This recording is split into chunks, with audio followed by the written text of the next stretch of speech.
episode of Voices of Liberation, a series dedicated to honoring the change makers, freedom fighters, and visionaries who are championing justice, reparations, and self-determination for Afro-descendants across the globe. Today, we're launching this journey with a powerful conversation featuring Siphiwe Baleka, a leading voice advocating for plebiscite on self-determination right here in the United States and globally. He'll illuminate what it means for Afro-descendants to reclaim their freedom, the pivotal role of the African Union will be 25, and why this moment is a transformative opportunity for all of us.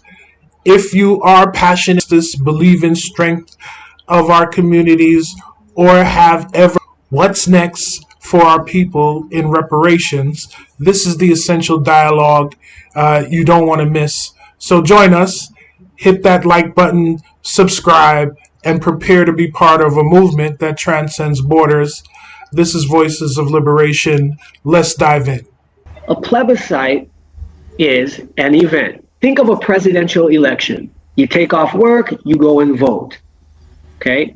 But instead of voting for an elected leader, you will go and you will vote, right? What do I want to do, and what form of remedy that I am owed do I want?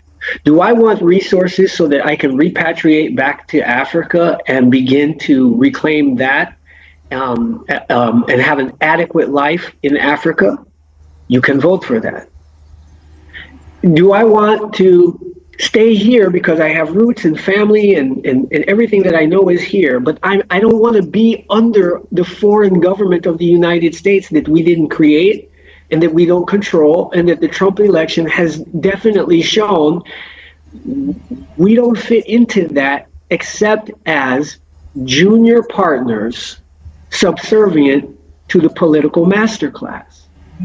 If you feel that that is an undignified life, and you feel that no, as Afro-descendants, we have our own culture, we are a nation within a nation, and as such, we have the right to what? Exercise self-determination and establish a government of our own on our own territory. That right exists in international law. You can choose that and then get resources in the form of reparations to support that.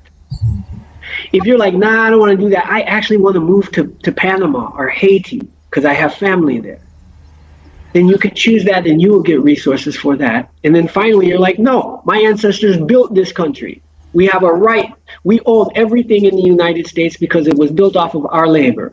And I'm not giving that up. And I am actually going to struggle to bring about justice, the American dream. If that's what you want to do, you still need the resources to do that, because right now, collectively, we're on the bottom of American society in every field that can be measured, whether it's health, education, business, agricultural land holdings, banking, whatever it is, we are at the bottom. So you don't get to live a dignified life, right? Until you get the reparations that allow you to do that. So the plebiscite is a future event that we are organizing, and I happen to be in the lead of that, right? Where, with the international community support, we actually conduct this plebiscite, this vote, for the 29 million Afro-descendants to choose. And afterwards, we take that into the international forums and we make our case, principally at the International Court of Justice, just like the Palestinians did.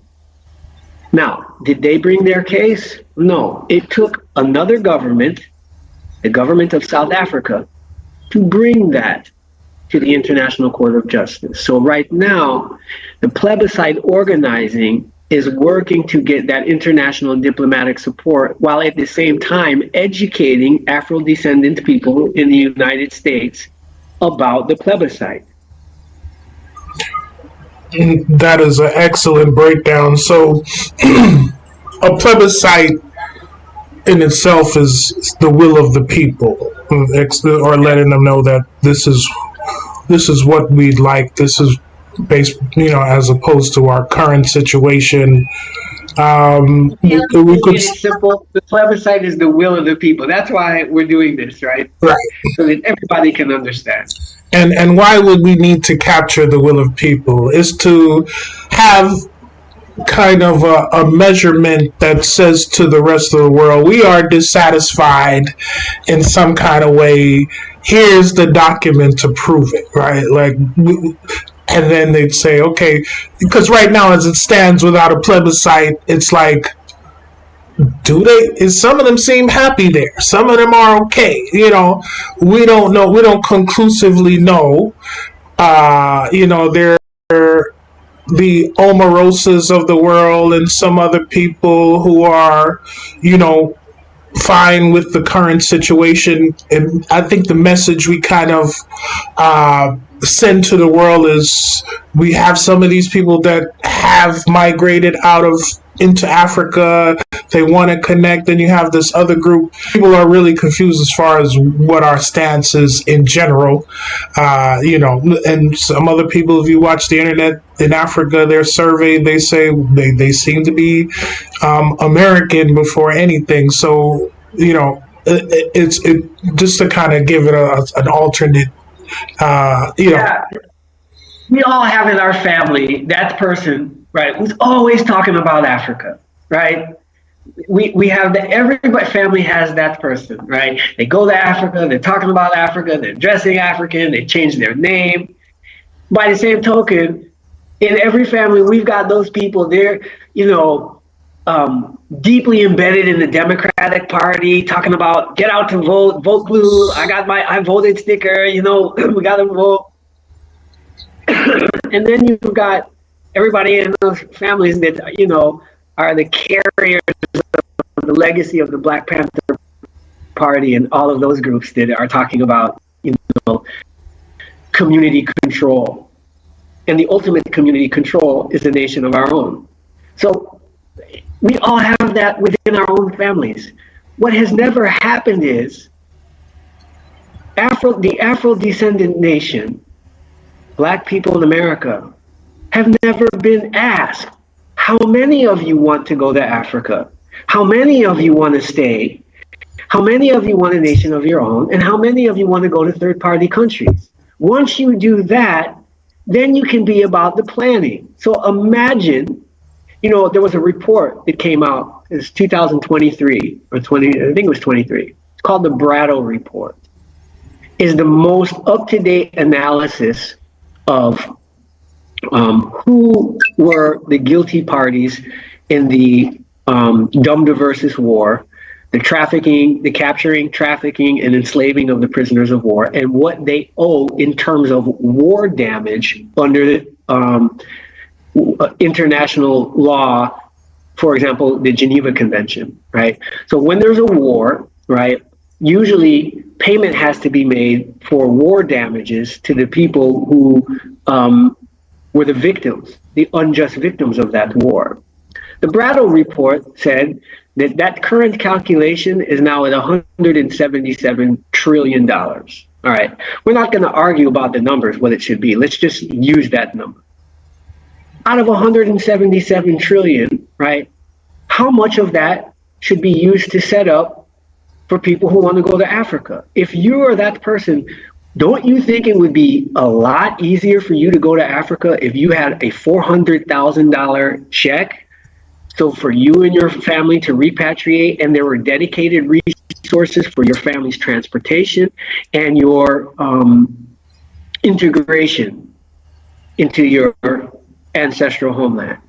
So you didn't have to because you didn't have to pay, you weren't responsible for how you got here. So the people that were, they're responsible for bringing you back, right? If we wanted to set up, and this has been tried before, Republic of New Africa, if you want to set up a nation of your own, a nation needs a government, and a government needs revenue in order to what? Build schools and hospitals and pay teachers and doctors and all of that. So in the initial stages, where does that money come from? Well, in Europe, it came from what? Reparations, the Marshall Plan, okay? These nations just didn't pull themselves up by their bootstraps. Okay? So whatever you want to do, right? The plebiscite is the first step in identifying what it is that you want and that we want. And so now we can all unite because we don't have to fight. Before the plebiscite concept, we were fighting as if you only get one of those options. Now we understand, no, a remedy for all four of those options are to be provided, and we all unite under the banner of we are collectively struggling to exercise self-determination through the plebiscite. So we don't, it doesn't matter if you want to stay in America and I want to go to Africa and you want a nation of your own.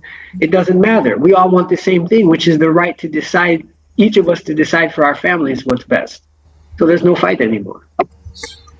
Exactly. Now, as an aside, since we're here, there's one profound quote I heard you say on Sister Nkechi's, and it was a mind shifting quote, right? Where I never contemplated this before. Explain why the right to self determination is applicable to us. That we didn't even choose to be American in the first place. So, if you ask most of our people, right, we were taught that the 14th Amendment made us citizens. That after the Civil War, the benevolent white people from the Union Army granted us citizenship. Okay? Now, can you imagine right now if the government of Iceland came and imposed and said, from this point forward, you are a citizen of Iceland? That's what happened to us. Again, we were free, and the Lincoln administration recognized all four of those choices and legislated, set aside land for us to colonize ourselves and begin to self-governing colonies that would become independent. If you wanted to return, there was colonization. There were negotiated treaties for us to go to places like Haiti, right? And then citizenship was eventually offered. So you can't impose citizenship on a free people. They have to be informed, and it's an offer. An offer means you have to consent to it. We were never asked to say, which one of these four choices do you want? What happened was they assassinated Lincoln. And the next president, sympathetic to the Southern Confederate people, undid all of the other three choices and only left the fourth choice, right, to integrate into American society as Jim Crow citizens at that. And then they taught us that the 14th Amendment made us citizens. We never chose that. That was the step that should have been done then. And in order to right the wrong, that's the step that has to be done now. Now, I don't know if I just explained it in the mind-shifting way that apparently I did on our great sister Nkechi Taifa's show, but since World War II, there have been 114 plebiscites and something like 90 new nations. The idea that a new nation and a new government is established, that's not something far-fetched. It happens all the time. It's happened 114 times since World War II. Right. Why is it that every other nation of people around the world are entitled to determine if they want a government of their own, if they want to stay, if they want to join some other government, right? We're the only people that are not afforded that, or haven't really asserted it. So if you don't choose, you're compelled. And if you're here because of what we call compelled performance, the only way for you to survive is to get a birth certificate. The only way for you to survive is to get a social security card. The only way for you to travel is to have a US passport and those kind of things, right? Most of us do that because that's all we know. We weren't taught that that's not the only option for us. And so we are still under alien rule and compelled performance. These are legal terms. And the way out of that starts with determining, if you internalize your own freedom, you can say, no, I don't consent. I don't consent to be governed. So now, not consenting to be governed doesn't make you criminal, especially in the case of Afrodescendants. Because if it were, then that would mean that you are still a slave. You are not free to decide for yourself. You are a slave. And the state, the slave master, has the quote-unquote legal authority to use force to compel you to perform or to imprison you. Well said.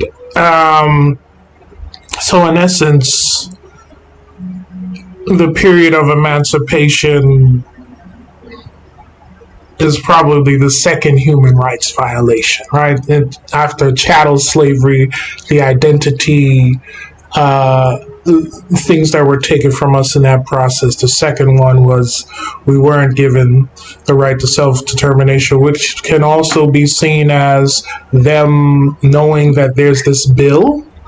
And I interrupt you, but I think I remember what it was I said. We went from being the property, the chattel property of the slave owners, to the citizen property of the state of the slave owners. Right. No, absolutely. That's what you summed up originally, by the way, just now. But, just to add further context to that, and this is probably them escaping the reparations that they owe us from that time. They saw, well, this is the least expensive option for us. Let's keep it like that, and now the bill is due inflation. And another part of that is going to the plebiscite itself, and the applicability of it for reparations is that those of us who have elected the particular outcome for ourselves individually, the resources that you would be provided, whether it be staying in America, whether it be going to another country, whether it would be establishing a nation that we can call our own, the resources that you receive would be reparations, correct? Yes, that's correct. Okay, so that's how, It's one thing to conduct a plebiscite and actually get the vote and determine, okay, 11 million want that, 6 million want that, 14 million want that, and 2 million. It's one thing to do that. As we are witnessing in the case of the Palestinians, even though the whole world went through that legal process and condemned Israel and has requiring Israel to recognize the Palestinians' right to self-determination and reparations for them, getting them to actually pay the reparations enforcement is another matter. We get to that after we take these other steps. I just wanted to put that out there. No, it's all of it is important because we get one shot at this.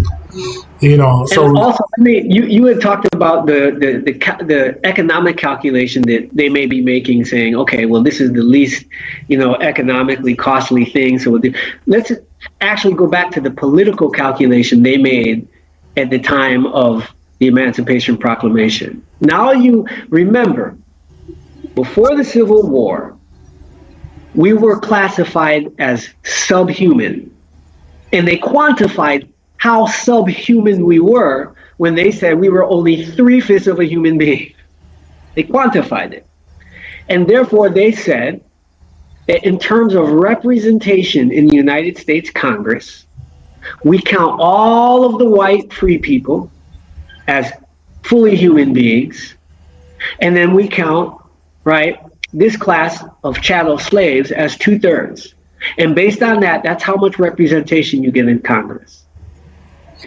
After the Emancipation Proclamation, and we were no longer defined as chattel slaves, 2/3, we now became fully, 3/5, 3/5 human being. We became fully 5/5 human being. Before we were 3/5 human being, now we are 5/5 human being, fully. Now, the Union, the Northerners, who had quote unquote won the Civil War and had power, realized, right, and the Southerners realized this too, that now all of these newly emancipated that are now 5/5 would cause the population of the Southern Confederacy overnight to grow by 2/5, which means their vote count, their representation in Congress would increase accordingly. And that would give the defeated Southern Confederate enough numbers to take control of Congress. So they lost the war, but they would win the government. Wow. Okay? So the Union, the Northerners, they're like, if we give them citizenship now, okay, we give them citizenship, they're likely going to vote for us, the Northerners, who they perceived freed them. They're not going to want to stay with the Southerners who have mistreated and dehumanized them. So a political calculation was made. We're going to offer them citizenship through the 14th Amendment, right, in the hopes that the Southerners, they wanted it because they wanted their numbers to increase, but the Northerners were felt like, okay, we got to win them to our side. They're going to vote for us. So there's citizenship and the right to vote. So these are the political calculations that they had to think. Who's going to maintain control and how via the Constitution, based on the fact that we went from being 3/5 to 5/5 human beings. So just a historical note, they never taught us this in school. Right. No, that's profound. And sounds like there was just these white people felt so benevolent and they felt so guilty and they wanted to do the moral right thing. So you can now be equal. That's not what happened at all. Mm-hmm. There's nothing but self-interest from these white people, once again, making decisions for us about how our future is going to be in terms of how it serves their interests. Right. Self-determination breaks us out of that experience. We no longer function because of decisions you made for your own self-interest. We now make decisions in our own interest. Exactly. That the topic of self-determination, and I know we have time limits and things like that. This can be a 3-hour conversation, I can see, but I do want to have another aside because there is we're both in Africa. I'm in Kenya, and I'm sure, in June I would have been here for 4 years. So we've been in Africa, at least resident in Africa, for 3 years. 3 to 4 years. My observation, and I want to run this by you, as you get a lot of the cliches that end tribalism, which is the root of all problems in Africa, and embrace this nationalist mindset. Now, in the spirit of self-determination and observing tribes, right? So Kenya is larger than Guinea-Bissau, right? But they're about, to me, and I've been all over the country, I see like you could go from one region to the other and they're like different countries. So I'm in coastal Kenya, different feels like a different country from central Kenya. Only thing is that they have this common flag, government offices, army, police, the uniforms are the same, but culturally totally different. And in that observation and in the spirit of self-determination, I said, well, the reason why Africa in certain African nations struggle, and you get a lot of the nightmares and horror stories, the downside, the negative media and stuff like that, is that these countries were forced together by borders, and when the colonizers left these countries, they still were at an advantage, just because this is still managed as a nation that the colonizer created. If they really wanted to be free and independent, each tribe should have said, when you started this country, when you came here, there was no such thing as Kenya. Right? I am the leader of the Kikuyus, which is the largest ethnic group in Kenya. I know nothing about this Kenya thing, because even up until maybe millennials, like, you still have people that only speak their tribal language and not Swahili. You have these people that were still very much into their regions. And the struggle is now millennials are becoming more cosmopolitan, moving into these cities. They're trying to figure out, what does Kenya mean? What is this country? So in a lot of cases, the spirit of nationalism is not genuine, but they're really trying.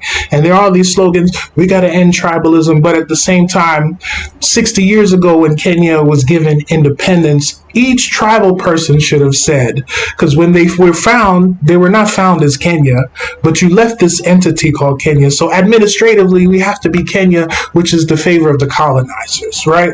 Each tribe should have had at least a self-determination vote. Do we want to be Kenya in the first place? We were fine in the central region of Kenya from Mount Kenya down to Kilimanjaro. We were cool as Kikuyus, right? So now you're in a situation where I'm picking out Kikuyus because it's the largest ethnic group. You have Western Kenya, which is Luo. They're even Nilots, right? The central Kenya, they're more Bantu. Then you have the Swahili coast, and then you have Turkana region in the northwest, and then you have the Somali region in the northeast. 5 different countries. I mean, even you can drill it down within a region, you have different cultures from one end to the other. I just wanted to run that by you. I know I said a lot, but watch this. That's what you just described is Africa's political version of ethnocide. Okay?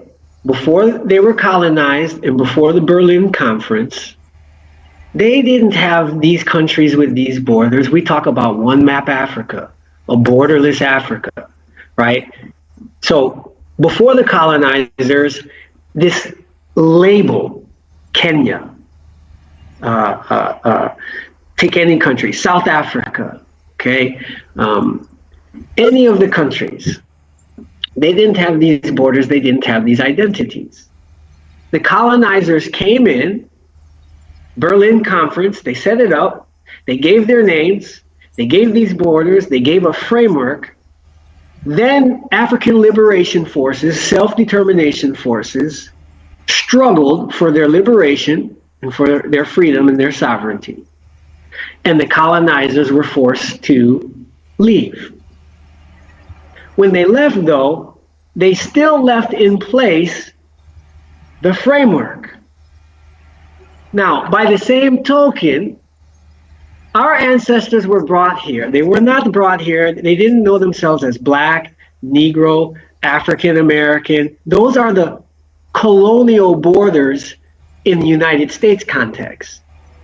When they make you fill out a federal form and you've got to click a box that says Black, African American, it used to say Negro, you're still, in the same way that Africa's using the colonial borders of Kenya, you on an individual level are still using the enslavement paradigm. You were never Black, you were never Negro, you were never African American. Okay? But you accept and you use those borders because they border you from white people. They border you from who you really are. That means that the harm, the crime of destroying Kunta Kinte's identity is continuing and living in you today. Because they took away these identities or labels or intellectual cultural properties, and they replaced them with black codes, slave codes, and you became licensed property identified by your category: Negro, Black, African American. So when you fill out a box, you check African American, that's the United States government fail harm, which they can do overnight, through mandating free African ancestry DNA testing for all people who are Afrodescendants, which you defined in the beginning of the show.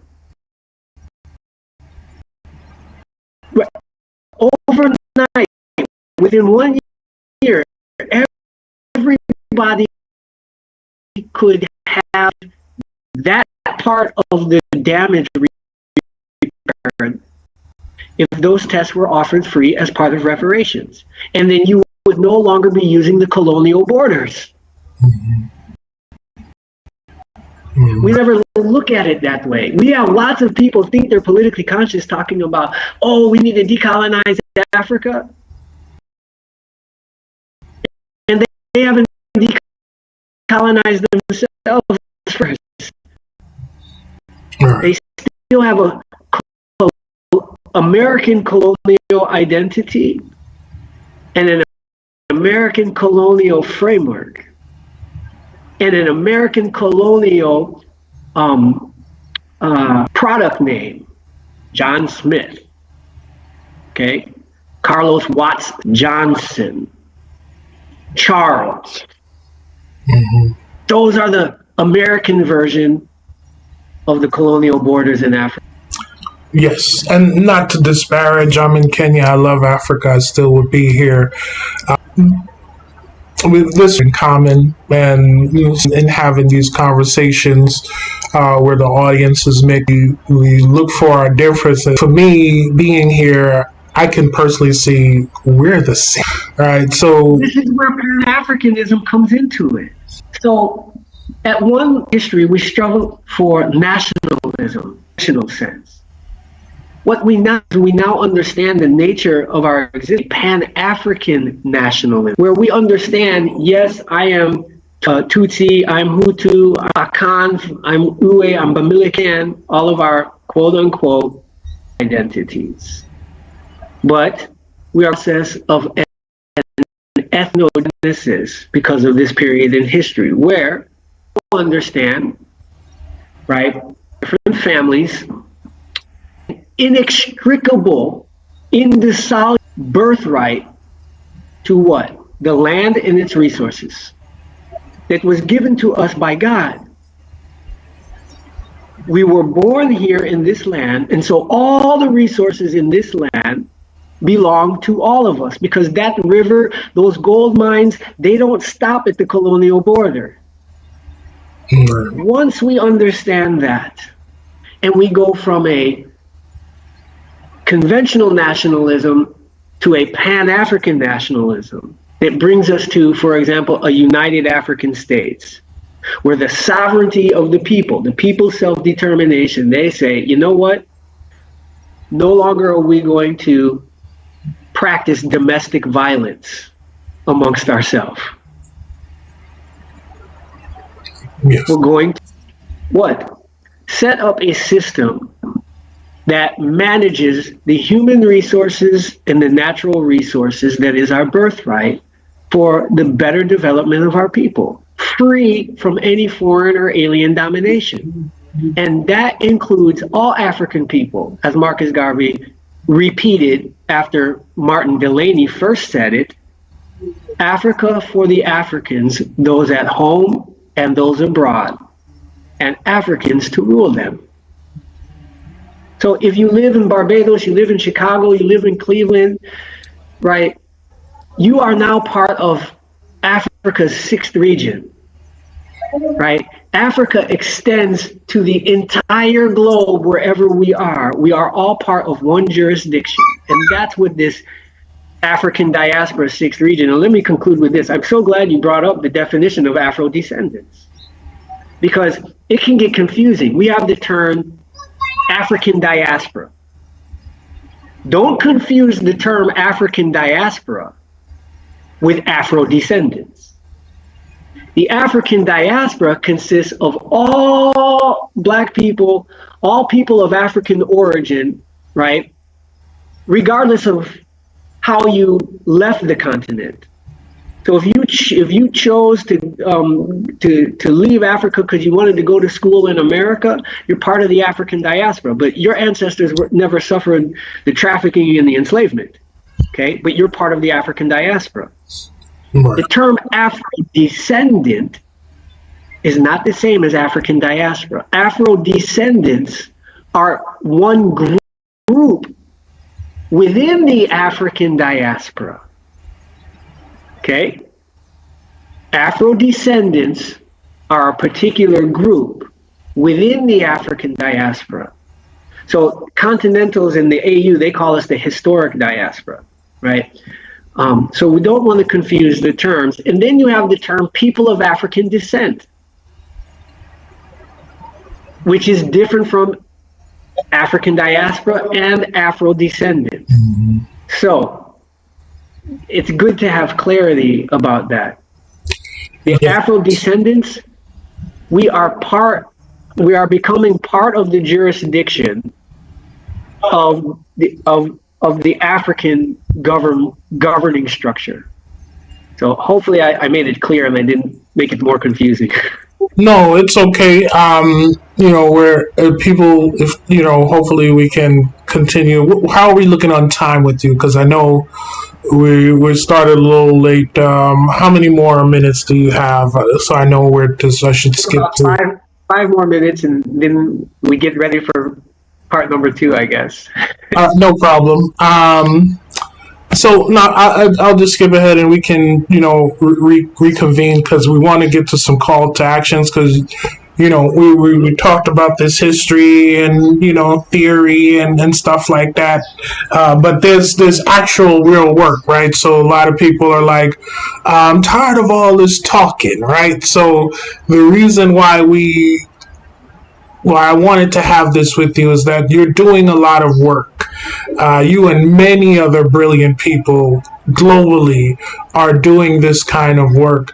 So I wanted to get to real quickly a few things. If there's one thing you want the transatlantic audience to walk away with from this conversation, what is it? Wow, one thing to walk away from this conversation. If we don't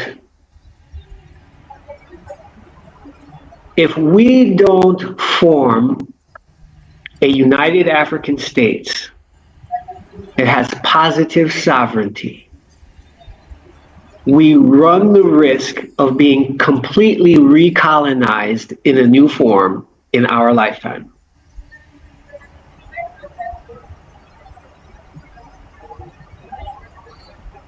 So let me give an example. Right now, the African Union is an intergovernmental association that has no sovereignty, it has no power. It is not a continental government, it is an intergovernmental association where 54 or 55, if you count all the people, even the ones that have been currently suspended, right? Where 55 individual governments in Africa come together to discuss policies and things like that. And then they make decisions or proclamations that they then take back to their country and decide whether or not they want to implement them or not. Now, as a result, the African Union could say overnight, we're going to stop selling lithium and cobalt to foreigners. We're just going to put a ban on it. We are going to leverage our resources and our power to be a force in geopolitics. They could make that decision overnight. But each individual country doesn't have to respect it. And so what happens is, even though decisions may be made at the African Union that may be a benefit to all African people, these former colonial powers and these foreign governments come and they make bilateral agreements. So they go to, it's a divide and conquer. All right, look, you've got lithium and cobalt. We're willing to buy it. These are our terms. And getting something is better than getting nothing.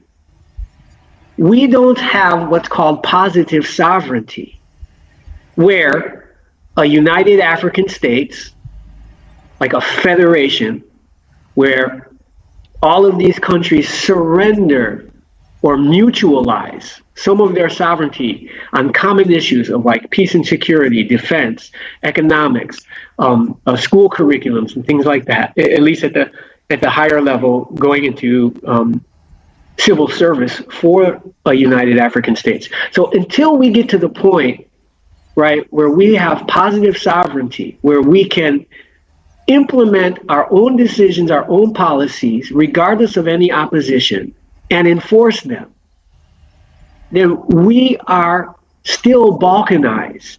We are still the Berlin Conference separated people, and no one single nation has what it takes to withstand the pressures of neocolonialism. It is the balkanization of the continent, the borders, the separation of states, and the recognition that, yeah, you have all these different governments and not one. It is that reality that allows others to come in and make agreements with little ones to get what they need. That's the problem right now. And because of self-interest, either personally or within that government, right, they accept these deals that are nothing but exploitation. And there's no force or power to stop them from doing that or to punish them for making those wrong choices. And this is why it continues. We will be recolonized. Could be the Chinese, could be Brits, could be whoever. Russians, it could be Europeans in a different form. That's happening as we speak. We are running out of time. And the Agenda 2063 is not fast enough. So I want everyone to understand, by 2030, by the end of this decade, we don't have positive sovereignty in the form of a United African States. Neocolonialism will refine itself and be even more effective. Absolutely. I don't know how to chew on that very quickly, but I will try. I don't even think the end of the decade, at the rate things are going now, and especially since COVID-19, we might be past the point of no return at this stage, right? They just haven't quite closed the doors or closed its jaws, but we're definitely in the mouth of the beast as far as any given moment. Right now, we are locked inside of what, in a worse way than what we were locked inside before. And I even see it from a standpoint of our people in the United States, right? That there's nothing stopping them from bringing out chains and throwing us on buses and taking us somewhere and saying, work here, right? If they will allow us to work, right? But anything, we're just in a extremely vulnerable position as Black people across the world, as Africans across the world, as Afrodescendants across the world, because we haven't built the mechanisms and the platforms that we can have that positive sovereignty, as you stated. So this is serious, and the next time we talk, we have to talk about, because I don't want to be a fear monger, right? I don't want to be a doomer with no solutions. That's why the brother is here, because there is real work being done, but it takes a community, and I know in a lot of cases people don't even know where to start, right? But we're starting with the information, and then we'll get into the work in the next thing. You had something, brother, before we close out? Yeah, just you make a good point. So there's something that all the listeners can do right now. It is actually a small thing, but a huge thing. And that's to complete the plebiscite survey. The African Union is getting ready to meet in a week and launch an entire year focused on events that will have reparations as the major theme. I am traveling to Ethiopia in a few days to bring to them the results of the plebiscite survey. It has 40 or 41 questions on it. All the questions that, when answered and grouped together collectively, is the data that we need to present to these African governments to be able to then go forward and do for us what they were doing for the Palestinians at the International Court of Justice. So we need everyone listening to go to the survey. And I know you'll drop it in the links and in the information. It's the initial plebiscite survey. And just fill it out. We need thousands of those forms because they ask the pertinent questions, right? That we don't have any collected data on as of yet. So go to the initial plebiscite survey. It's on the balanta.org website. You'll put up you'll make the link available in the chat. The link will be in the description. As soon as you finish listening to this video, take another 10 minutes. Let's, within a week of this video airing, get 1,000 more of these survey forms that we can deliver while I'm there in Ethiopia. That's the crux of what we wanted to get to. And family, there's no free of charge, and this can be the first revolutionary act towards self-determination. Is just to simply take the vote. That is your contribution at no cost to you, and an additional benefit for you, where your voice can be heard internationally, where we need to get the ball rolling. And as we said, without being doomers, we are in a place where we have to take this bull by the horns right yesterday, actually, because the systems are in place. First thing I saw when Elon Musk's bus rolled out and people were impressed with it, I said, those are slave ships, right? And maybe in my, my mind, it seemed that way, but, why not? Because we're in a position where we're about to create trillionaires, and we don't have many billionaires that could compete, that are totally disconnected to this, if any are disconnected to the system. So we essentially have no control. And the way the technology is taking off on us, I know some of you feel overwhelmed by this, and you should be the first ones to complete the plebiscite on this, because we have to get out of this position of being overwhelmed and feeling like we don't know what we can do. So love, peace, love, and greetings to the family.